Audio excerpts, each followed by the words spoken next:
Hey everyone, welcome to our show Timeout. I'm your host Trey Avant with my co-host, my brother Noah Avant, and this is a two-man webcast that discusses sports and entertainment.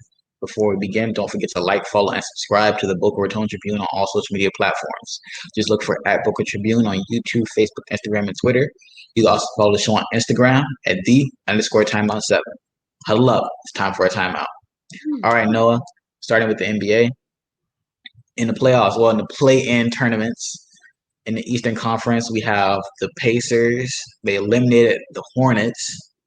The Celtics, they clinched the playoff spot over the Wizards. Jason Tatum ended up scoring 50 points in the win. That means the Wizards will now face the Pacers for the 8th seed. What are your thoughts on the playoff race in the East? Well, I'm gonna start at the top. I'm a little disappointed. The Hornets really didn't do anything for me. I really had a lot of high hopes and high standards for this team, but I don't think of the situation as necessarily a bad thing. I look at it as this is really good still, nonetheless. Your top three guys, one of your top three guys is like 19 years old, and he had a pretty decent game. Everybody on that team played a pretty decent game, but it's just the Pacers are a seasoned team. They've been here before. They know what to do. They know what it's like. They've smelt this air before. They've been breathing this air for a while, so they know what it's like to be at this high of altitude. I'm interested to see what next year holds for the Charlotte Hornets, what moves they make in the offseason. If I'm Michael Jordan, I'm very happy about this team, very proud of them and how well they've played, but it just wasn't enough. And in terms of the Pacers are playing the Wizards tonight, and they're playing about 3 hours, so I think it's like about 8 o'clock. It's like 3 hours and some change, so at 8 tonight they will be playing on TNT. It's interesting to see what they're gonna do. I don't feel like that the Wizards necessarily have a very high chance of beating this team. I think Brad Beal and Russell Westbrook, they're going to have to play extremely hard for them to even come close to beating this Pacers team. Sabonis is playing really good this year. The Karis LeVert and everybody there, they're like that team is very, very, very well rounded. It's going to be interesting, but I just don't think they have the depth to actually beat this team. Even in the game when they played the Celtics, Russ and Bill had amazing games. I think Russ had a triple-double. Bill had, I think, 29 or 30 points. Like I actually think it was more like 25, I think. Yeah, 25. Okay. He had 25 points. Like, they technically speaking, they had pretty decent to good games. But the team around them had 8 points. And I really feel like that's been their issue this whole NBA season, is the lack of player that can really perform at a high level. And I stand by this. In today's game, you need to have 2 to 3 players that can do this night in and night out. And when I say 2 to 3, the only exception for 2 players that can really do this is the Los Angeles Lakers with LeBron James and Anthony Davis. You gotta have 3 players.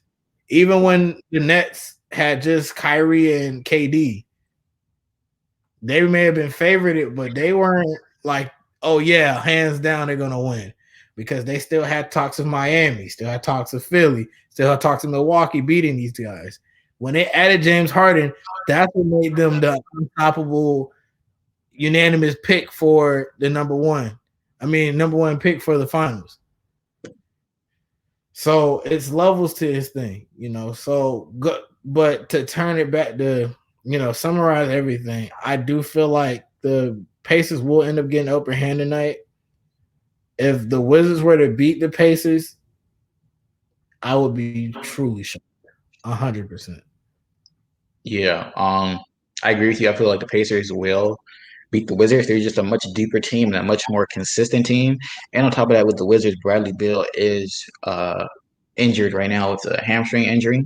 Yeah. Obviously, he's going to play, but we don't know how that's going to affect him. And so I just believe, and Russell Westbrook didn't play that great either. So I just feel like the Pacers are ultimately going to end up being the 8th seed. And I forgot to mention, with the win for the Celtics, The Celtics will now face the Nets in the first round. The Nets will win. The Celtics will make it somewhat hard, but the Nets are going to win maybe like 5 games. Maybe 6, but I feel like it's going to be 5 games. The Celtics could have made it a lot more interesting if they had Jaylen Brown. But since they don't have Jaylen Brown, they got to rely a lot more on Jason Tatum. And we don't know which Kemba Walker is going to show up exactly. So, I mean, Brooklyn's going to beat them about 5 games. No, I think it'll take them to 6 because I really don't think they have an answer for Jason Tatum. True. KD is a really good basketball player. Kyrie is, and James Harden. They have that, but Jason Tatum is playing at a level that you could almost argue almost like an MVP. Like if he play, like Jason Tatum is really playing next year. Honestly, I wouldn't be surprised if next year he was even in the MVP race. Because I know this super early season still playing. There's still basketball to be played, but how he's played towards the end of this season is truly remarkable. Well, let me ask you a question. Well, I'm sorry. But if the Celtics had Jaylen Brown, could they push it to 7? Absolutely. I'd even say they beat the Nets. The Nets, the thing with the Celtics is this: they don't have, and I was talking to somebody about this. Their biggest upside and biggest downside is the same thing. They run with 4 guards. That's the biggest pro and the biggest con all in one.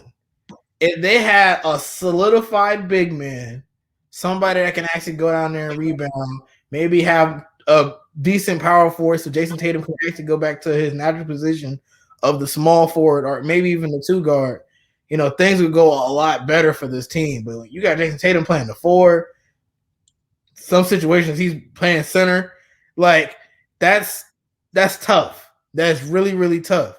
But on the same hand, if they had Jaylen Brown, who else plays the center sometimes? Kevin Durant. It's an even game. So now it's offense versus offense. And I truly feel like how this Boston Celtics team played earlier this year, I truly feel like they would have been able to be a team to beat the Nets in the first round. Yeah. I honestly feel the same way. Well, if they had Jaylen Brown, the Nets probably wouldn't even be. Not the Nets. The Celtics probably wouldn't even be in the play-in tournament to begin with. But if they had Jaylen Brown, they would be such a dangerous threat to the Nets. I do agree they'd be able to push it to 7, maybe even beat them, but that's a little bit of a stretch. But yeah, I don't think it's a stretch. I really don't think it's a stretch.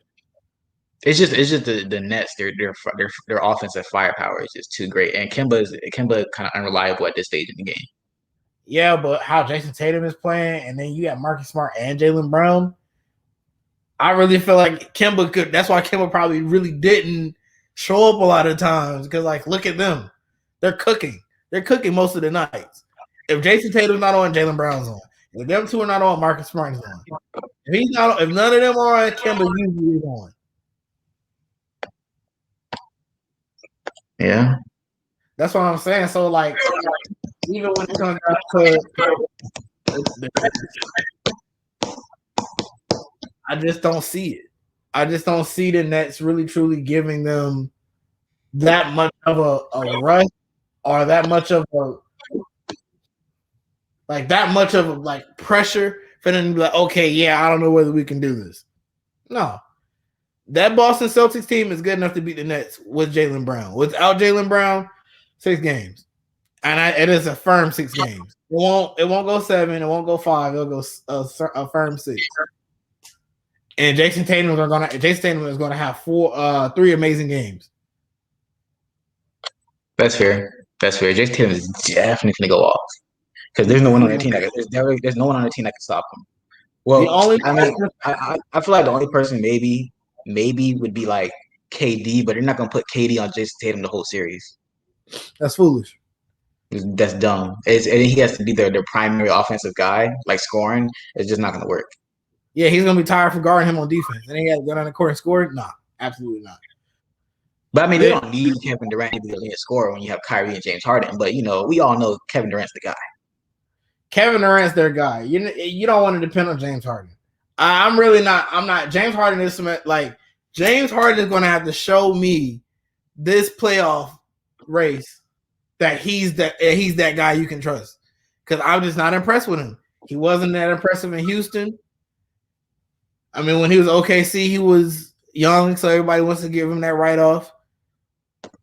But like the reason why I'm just not impressed with James Harden. Even if you take it back to OKC, he was traded to Houston not as a 6-man, but as a starter, right or wrong. Yes. Right. They looked at him and said, "You know what? You're too good to be on the bench. We want to start you, right or wrong." Correct. Okay. So all of that, he was young. No, I'm not hearing that. I'm not hearing that at all. If you are people and I agree with this. He has a better game than Dwayne Wade. He does. But the difference between him and Dwayne Wade is this: when Dwayne Wade was looked at and he was needed as the main guy, D-Wade stepped up. It was truly just a fault of everybody else around him that he did not have more rings. James Harden had Carmelo Anthony, Chris Paul, Dwight Howard, Russell Westbrook, Trevor Ariza, who else? The list goes on. John Wall, Boogie Cousins, like Christian Wood. He's had good players around him. And what happened? Oh, is this person's fault? Is that person's fault? When are we actually going to look at James Harden and be like, maybe you're the problem? That's a fair argument. But I mean, he's not the good thing with him being on the Nets. He doesn't have that burden. He's not the main guy. He's arguably the second or third, best player in that team. So he doesn't have to be the main guy. Yeah, but the thing about this Nets team, and I could be looking at it the wrong way, they only have 2 options. And it's 3 of them. Meaning that KD and James Harden are both the number 1 scoring options on this team. I don't look at either of them as a number 2. I don't feel right saying that either of them are number 2. The only reason why you could honestly say James Harden is number 2 is because he likes to facilitate the game. He'll average a little bit more. He'll probably average more assists than Kyrie and KD, so on and so forth. But truthfully, none of them are number 2 scoring option. Not even Kyrie. Well, Kyrie is the number 2 scoring option. But like, if KD doesn't show up, that's when James Harden has to step up. And I truly don't believe if they get in a pressure cook situation and they're sitting there and it's just like, we're in the pressure cooker, we're cooking. We need you to step up so we don't get baked. I don't think he's going to be that guy that's like, okay, let me go ahead and score here and win us the game. Because he was in a situation similar to this when they played the Warriors and they were up on the Warriors in Houston. And he had Chris Paul. All Chris Paul needed him to do was win one or two games. Couldn't do it. Mm-hmm. And he's not playing. And the teams that they're going to play, I think, because with the Heat, I think the Heat will end up seeing them either in the Eastern Conference Finals. Who? Brooklyn? Yeah, Brooklyn. I think so. Okay, so that means they have to see Philly in the next round. Yeah, I think so. That's not what they need.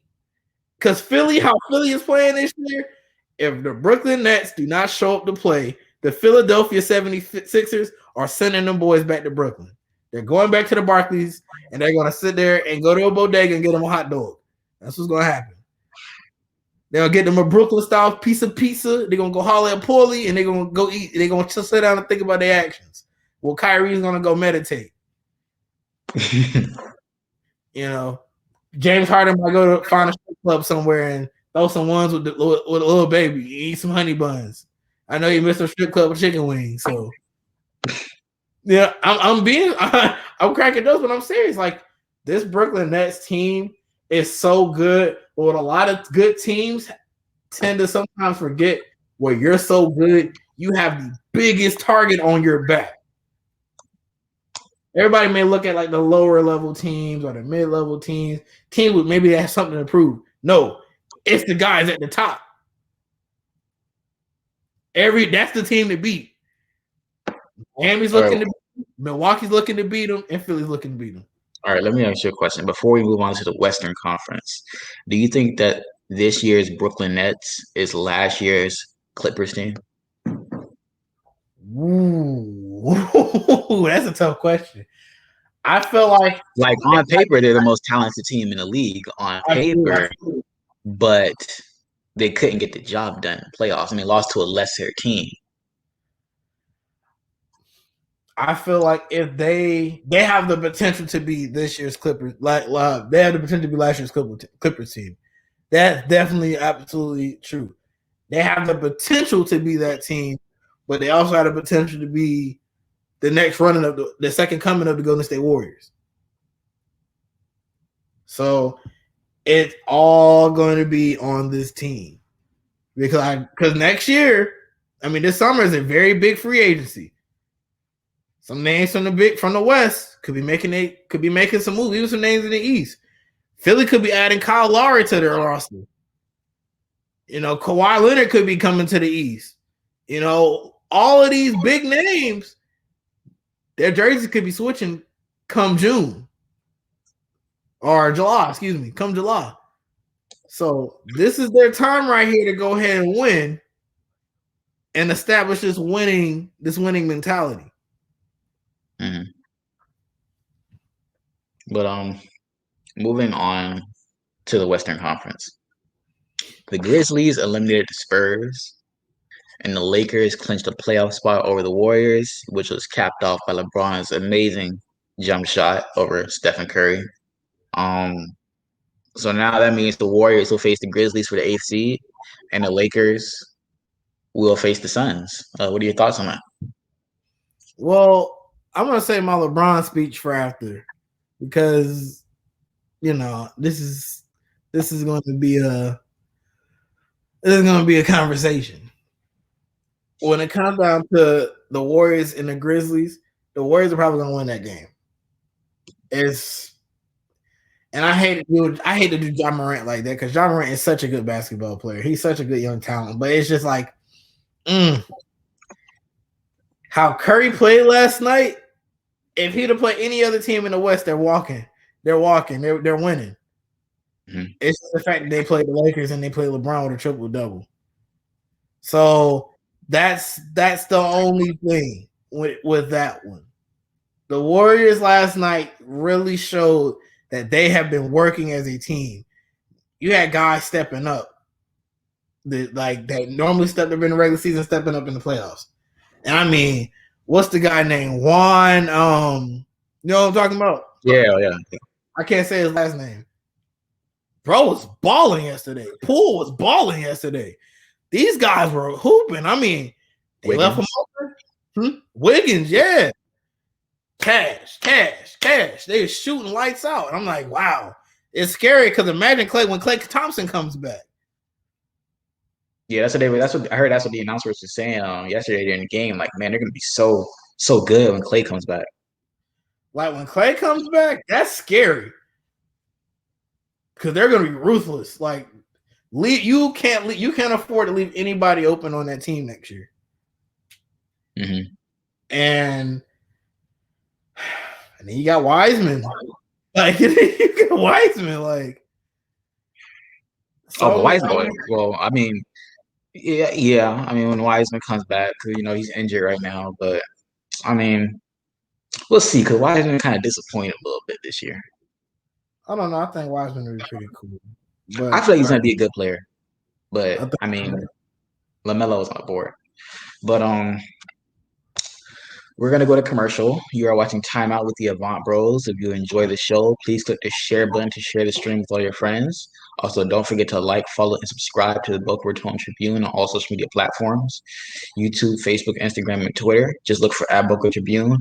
You can also follow the show on Instagram at @the_timeout7. See you soon.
Information.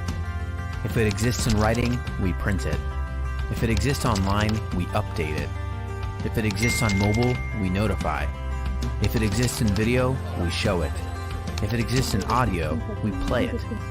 In the past, the news had to wait for a paper to print for it to happen. Today, news happens in real time. It's analyzed, edited, and published immediately by us, your neighbors, and of course, you. Wherever you are, you write, edit, give opinions, share photos, and make the news happen. This is why a paper needs to be on print, on screen, and on your phone. Wherever you are, your news has its pulse in the community. The Boca Raton Tribune. We are much more than just a newspaper. We are your closest neighbor. Welcome back, everyone. All right, Noah, I wanted to ask you about the game yesterday. Well, what did you think about LeBron and AD's performance yesterday against, Steph Curry and the Warriors? LeBron scored 22. He had 11 rebounds, 10 assists. Anthony Davis had 25 points and 12 rebounds. Are they the favorite to make it back to the finals? I was waiting for this moment to talk about this moment since last night. I'm going to start with the negatives first. We're going to get the bad stuff out of the way. I don't like ending on bad notes. This is a slight eye-opener for the Lakers because Anthony Davis showed he can't do this on his own. I feel like a lot of Laker fans are kind of living in this false reality that Anthony Davis can be their guy, even if LeBron's not there. And that is such a false narrative, a fairy tale land. He couldn't do it in New Orleans when he was with the Pelicans, and he was the focal point for that team. And he's not going to do it now in LA. So I want people to understand that if LeBron were to go for the rest of the playoffs due to injury, the Lakers are gone. The Lakers' chances for a finals is over with. Anthony Davis can't do it for you. Anthony Davis was 0 for 9 starting out the game yesterday. Mm-hmm. Granted, LeBron started out pretty bad too, but I'm focusing on Anthony Davis right now. Because, see, in the second half, they both turned up. They both played well. And you know who caused that? Who sparked that? LeBron James. Alex Caruso, absolutely, but LeBron James. Alex Caruso is a very good piece, and he helps them, but that's not the guy you want to depend on. He is a very good supporting piece. He is not the main piece. Now, this is where we go talking about LeBron. LeBron in the second half truly showed, listen, I am the GOAT. Without me, this team is not going to win. Mm-hmm. 10 assists. Anthony Davis now has 25 points. Not saying all his assists went to Anthony Davis, but LeBron's ability to facilitate the offense and make plays for this team is very critical for their success. Mm-hmm. The team lives and dies on this man's shoulders. Anthony Davis may outscore him, may out-rebound him. That's cool. But when LeBron's on that floor, he makes a difference. And another fact, LeBron now has more winning shots than Michael Jordan and Kobe Bryant. And to make it even better, he's shooting them at a higher percentage than both of them. Yeah, that narrative that LeBron is not clutch needs to stop. At this point, it's truly just Michael Jordan gatekeepers that are ashamed of the fact that their hero is not better than LeBron. And it's not even just, I feel like it's not even the fact that it's just them not wanting to let go. It's the fact that they're ignorant to the fact that as time moves on, things get better. We don't play PS1s anymore. We have PS5s that turn on the TV for you when you press the button. You have phones that unlock with just looking at your face. Everything evolves, it gets better over time. And so do basketball players. LeBron grew up watching Michael Jordan play, grew up watching and playing against Kobe.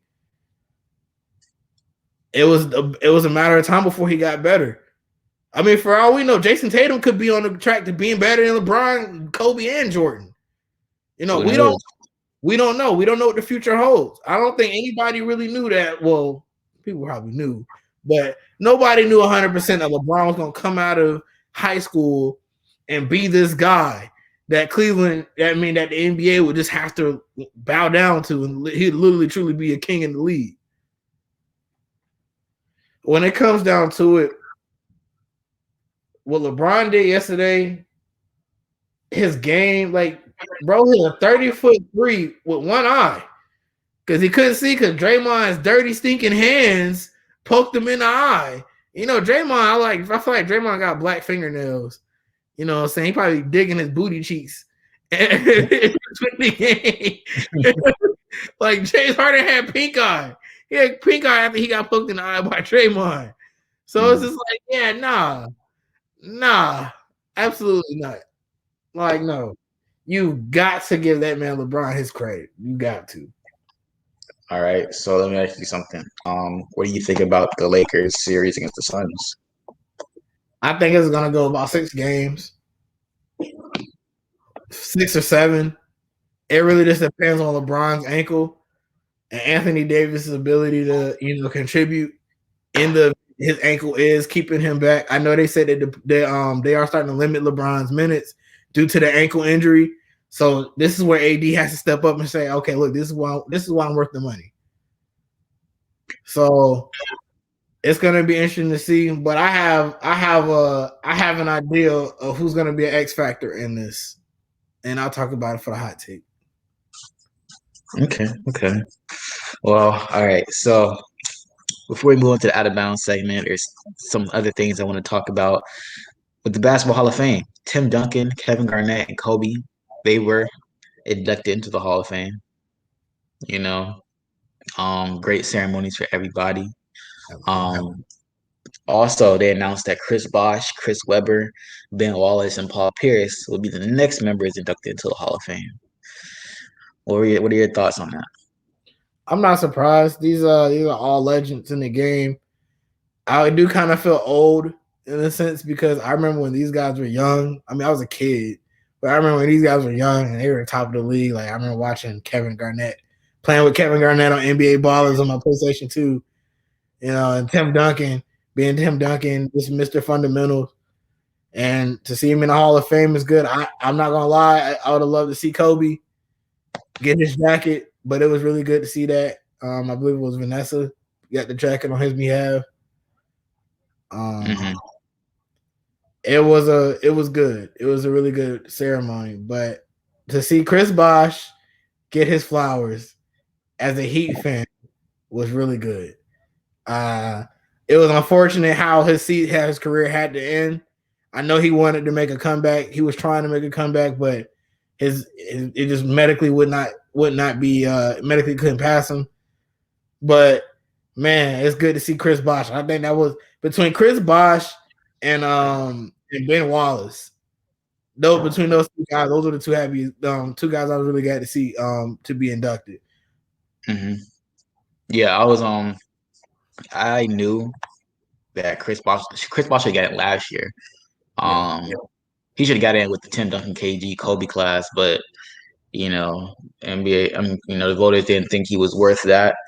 A lot of people didn't think Ben Wallace was worthy of being in a Hall of Fame. But when you look at his his stats aren't the greatest. When you look at his achievements, it's like 4-time Defensive Player of the Year, NBA champion. Multiple first team all defenses, multiple All-Star game appearances. It's like, he's clearly Hall of Famer. And Paul Pierce, everybody knew Paul Pierce is going to be in the Hall of Fame. And Chris Webber was supposed to be in the Hall of Fame years ago. It took him so long to get into the Hall of Fame. It's crazy. But I'm glad the boys got in. And the next biggest class is obviously going to have, Dwayne Wade, Dirk Nowitzki. I don't really know when they're eligible because I know they're not eligible right now. But, they're going to be the next class. I think they have to wait like 3 or 4 years. Oh, really?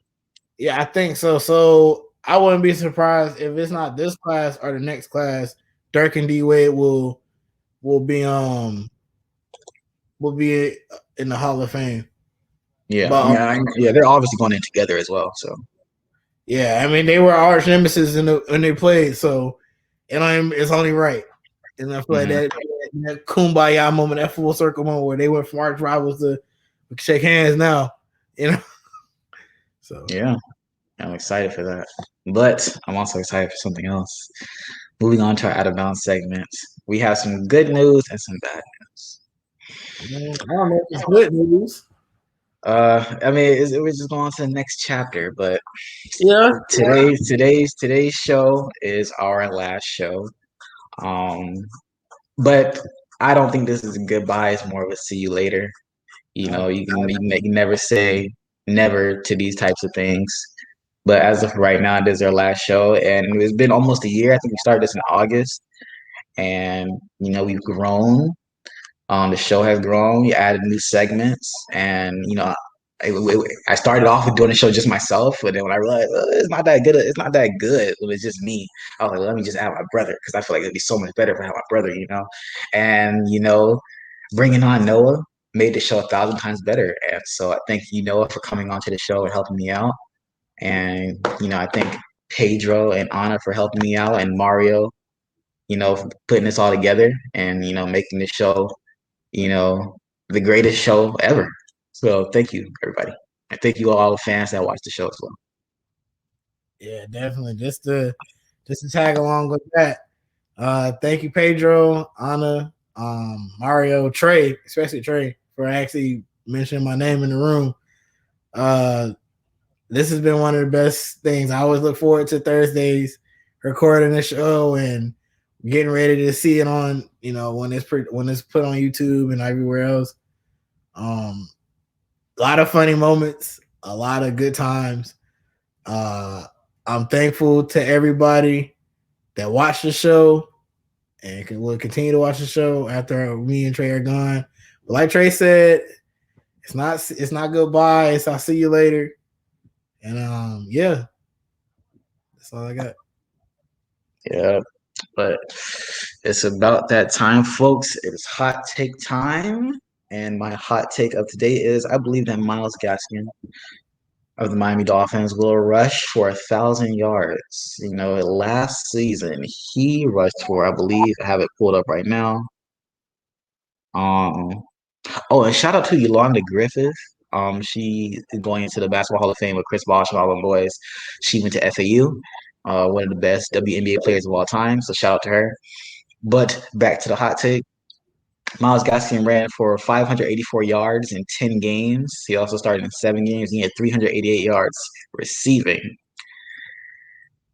With a better offensive line and a chip on his shoulder from, the Dolphins talking about getting, Najee Harris and all them boys. And then we have the speed of Jalen Waddle and Will Fuller. That's going to back up the defensive backs. So they're not going to crowd the box, which will give Myles Gaskin more space. And that's what the Dolphins are hoping for. That's why they didn't draft a running back in the first place. I believe that Myles Gaskin will have a breakout year and break 1,000 yards rushing. And I will also add him to my fantasy team soon enough. Don't do it. You ain't gonna get no points. I had him on my fantasy team last year. He did just fine. So gross. I bet you. All right, okay. Anyway, everybody that Myles Gaskin is Trey's guy, as you can tell. That is he gave me like 16 points each week. That's solid for a running back. Okay, that's nice. My hot take is that Alex Caruso actually will take Dennis Schroeder's minutes come this playoff run. If you guys look at yesterday's performance, Dennis Schroeder got cooked, deep fried, and barbecued yesterday. Like, bro, Curry was just toying with him out there. And when they play the Suns next round, they're playing a seasoned veteran and Chris Paul, who is going to really little boy Dennis Schroeder the whole series if Dennis Schroeder does not step up. You can write it off as a bad game, but I would not be surprised if Alex Caruso actually took some minutes in at the point guard position and actually helped them out on the defensive side. Maybe some Wesley Matthews as well.